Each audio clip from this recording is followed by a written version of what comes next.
जिस तरीके से किसी भी प्लांट को ग्रो करने के लिए पानी और सनलाइट का रिक्वायरमेंट होता है, यानी कि सूरज की रोशनी का, साथ में सॉइल मिक्सचर का भी अच्छा होना बहुत ज़रूरी होता है। क्योंकि कई बार क्या होता है, सॉइल मिक्सचर में नमी रहने की वजह से या फिर पानी सूख जाने की वजह से भी प्लांट ख़राब हो जाते हैं।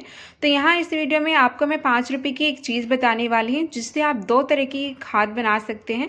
क्योंकि सॉइल मिक्सचर तभी अच्छा बनता है जब हम इसमें अच्छा कंपोस्ट भी डालते हैं और साथ ही में प्लांट को अच्छे से ग्रो करने के लिए टाइम टू टाइम फर्टिलाइज़र की भी ज़रूरत पड़ती है। तो यहाँ मैंने इस वीडियो में एक फर्टिलाइज़र शेयर करा है एक ही चीज़ से, यानी कि आप 2 तरीके का फर्टिलाइज़र बना सकते हैं, सूखा भी और गीला भी, और बहुत ही कम पैसे में बन जाएगा। पूरा प्रोसेस बताया है कि कैसे आप बना सकते हैं और बहुत ही अच्छा फर्टिलाइज़र है, आप इसको लंबे टाइम तक भी रख सकते हैं। तो चलिए स्टार्ट करते हैं वीडियो।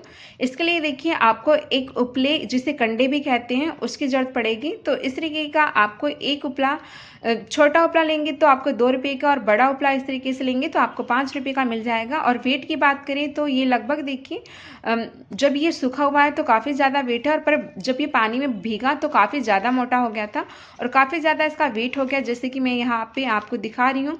और यहाँ पे आपकी 2 फर्टिलाइज़र बनके तैयार होने वाले हैं, और दोनों ही फर्टिलाइज़र प्लांट के लिए बेस्ट होते हैं, चाहे इसका गीला फर्टिलाइज़र हो या फिर सूखा फर्टिलाइज़र हो। तो ये जैसे कि गोबर का जो गोबर होता है, यानी कि उसी के ये उपले बनते हैं। तो इस तरीके से आप यहाँ पे पुराने उपले भी ले सकते हैं और नए उपले भी ले सकते हैं। तो देखिए, मैंने क्या करा था, 3 उपले मैंने यहाँ पे लिए हैं, और 3 उपले लेने के बाद मैंने इसको पानी में भिगो दिया था लगभग 1 दिन के लिए।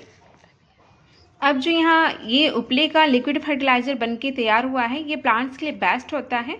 इसमें काफ़ी सारी चीज़ें पाई जाती हैं।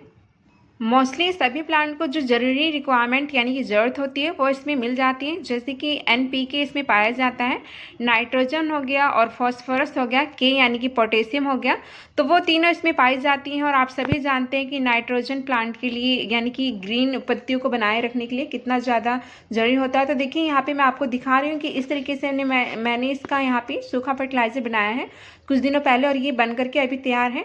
और आगे आपको और मैं दिखा रही हूँ जो लगभग 1.5 महीने के अंदर बन के तैयार हो गया है। चलिए देखते हैं कैसा ये बन जाता है 1.5 महीने के अंदर। तो जो बचा हुआ सूखा उपला था ना, उसका मैंने ये फर्टिलाइज़र बनाया है। देखिए, जो गोबर की खाद है सूखी, तो देख सकते हैं आप, ये पूरी तरीके से काली हो गई है, और ये इस तरीके से प्लांट में डालने के लिए तैयार है। ये 1.5 महीने यहाँ पे लगा है, तो ये इस तरीके से 1 महीने में भी तैयार हो जाती है। मैंने यहाँ पे इसमें ज़्यादा कुछ मिलाया नहीं था, और इसमें बदबू वगैरह कुछ भी नहीं आती, और बहुत आसानी से आप इस तरीके की सूखी खाद बना सकते हैं, जो कि नर्सरी पर या फिर आप ऑनलाइन मंगाते हैं तो काफ़ी कॉस्टली मिलती हैं। और आप देखिए, यहाँ पे 5-6 किलो इजीली तैयार हो जाती है।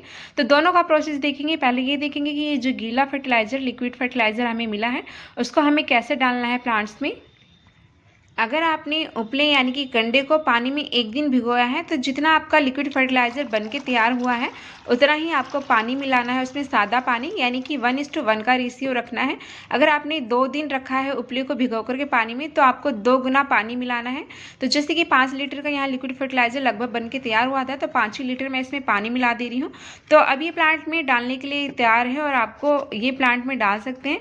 अब आपको प्लांट में तब डालना होता है जब सुबह का टाइम हो या फिर शाम का टाइम, जब आपके प्लांट की जो मिट्टी है वो पूरी तरीके से सूख गई हो, तब आपको डालना होता है। और ये देखिए, जो 5 रुपये का एक उपला था, अब ये भीग करके कितना मोटा हो गया। अभी मैं आपको क्रश करके, यानी कि इसको तोड़ करके दिखाऊंगी, और ये भी दिखाऊंगी कि एक उपले से कितनी ज़्यादा सूखी खाद बन जाती है। एक ही उपले से जितना मोटा हो गया है 5 रुपये का, इससे लगभग 6 से 7 प्लांट के लिए आपकी खाद तैयार हो जाएगी इजीली।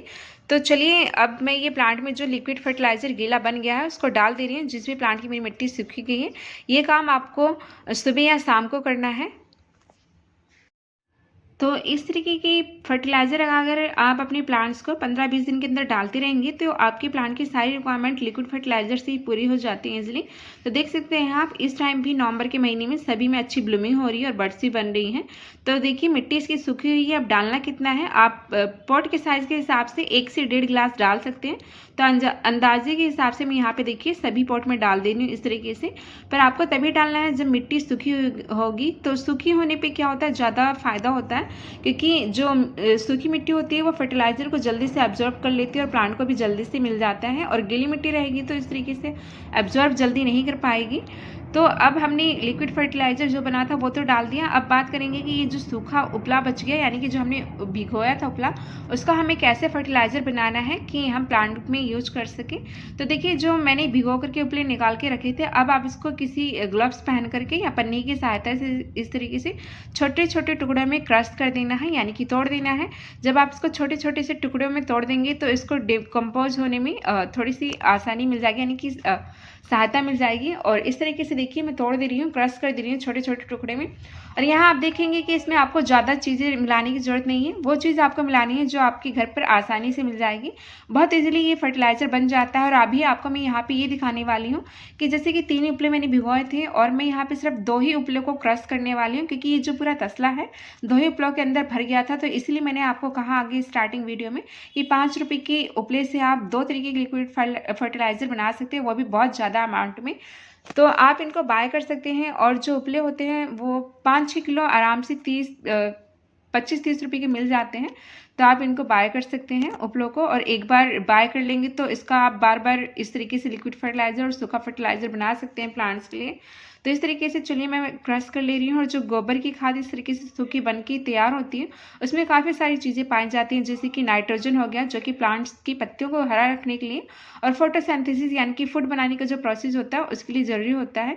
साथ ही में इसमें लोहा और जैसे कि पोटेशियम हो गया, फास्फोरस हो गया, जिंक हो गया, वो सभी पाया जाता है। तो इस तरीके से देखिए मैंने इसको क्रश कर लिया है। जो 2 उपले थे उन्हीं को क्रश करा है और 1 उपला रह गया है। और उसके बाद आप देख सकते हैं 2 उपले में ही ये पूरा भर चुका है। और अगर बात करूँ तो ये 5 किलो से ऊपर की 2 उपले में ही हो चुकी है। लग नहीं रहा होगा बट ये 2 उपले क्या ही है, देखिए इस तरीके से क्रश करने के बाद। और ये इस टाइम अब 5 किलो से ज़्यादा की खाद बन के तैयार होगी। देखिए 1 उपला मैंने वहाँ बोरी पे अभी रखा हुआ है जो भीगा हुआ था। तो अब इस तरीके से क्रश करने के बाद आपको यहाँ पे कुछ चीज़ों की ज़रूरत होगी, ताकि जो प्रोसेस है हमारा डिकम्पोज होने का, जो गोबर की खाद बनने का, वो थोड़ा ज़्यादा जल्दी हो जाए। अगर आप यहाँ पे 2-3 चीज़ें मिलाएंगे तो और ज़्यादा प्रोसेस जल्दी होगा। अगर आप एक ही चीज़ मिलाएंगे तो प्रोसेस थोड़ा सा कम होगा। और देखिए इस तरीके से 1 उपला बच गया। और आप देख सकते हैं ये उपले कितने मोटे मोटे हैं। तो इस तरीके से आप 5 रुपये की एक चीज़ से काफ़ी सारा फर्टिलाइज़र बना सकते हैं। तो जो गीला फर्टिलाइज़र था वो तो हमने यूज कर लिया। अब सूखा हुआ देखिए इस तरीके से क्रश करने के बाद क्या है, आपको यहाँ पे देखिए, आप जैसे कि गुड़ होता है, गुड़ को पानी में भिगो करके उसको डाल सकते हैं इस तरीके से क्रश करने के बाद, तो अभी इजीली डिकम्पोज हो जाता है। अगर आपके पास गुड़ नहीं है तो आप 2 से 3 चीज़ों का और यूज कर सकते हैं, जैसे कि छाय हो गया जिसे माठा भी बोलते हैं, और दही का भी यूज आप कर सकते हैं। और साथ ही मैंने देखिए उस टोकरी में वर्मी कंपोस्ट लिया है। आप वर्मी कंपोस्ट की जगह पहले से अगर कोई गोबर की खाद है तो उसको भी ले सकते हैं। तो इस तरीके से मेरे पास अभी छाय रखा हुआ था, तो यहाँ पे देखिए मैंने लगभग 1 गिलास के आसपास डाल दिया इसमें, जो कि ऐसे ही रखा हुआ था, एक्स्ट्रा था। तो इस तरीके से डालने के बाद आपको मिक्स कर देना है छाय को। अब आप यहाँ पे जितनी ज़्यादा चीज़ें डालेंगे उतना ही ज़्यादा आपका प्रोसेस जो डिकम्पोजिशन का होता है वो तेज़ हो जाता है, उतना ही ज़्यादा यानी कि गोबर की खाद आपको बन के जल्दी तैयार मिलेगी। तो यहाँ पे मैं जैसे कि छाय भी डालने वाली हूँ और वर्मी कंपोस्ट भी डालने वाली हूँ। आप छाय भी डाल सकते हैं, वर्मी कंपोस्ट भी डाल सकते हैं, और साथ में गुड़ का जो पानी आप बना करके डाल सकते हैं।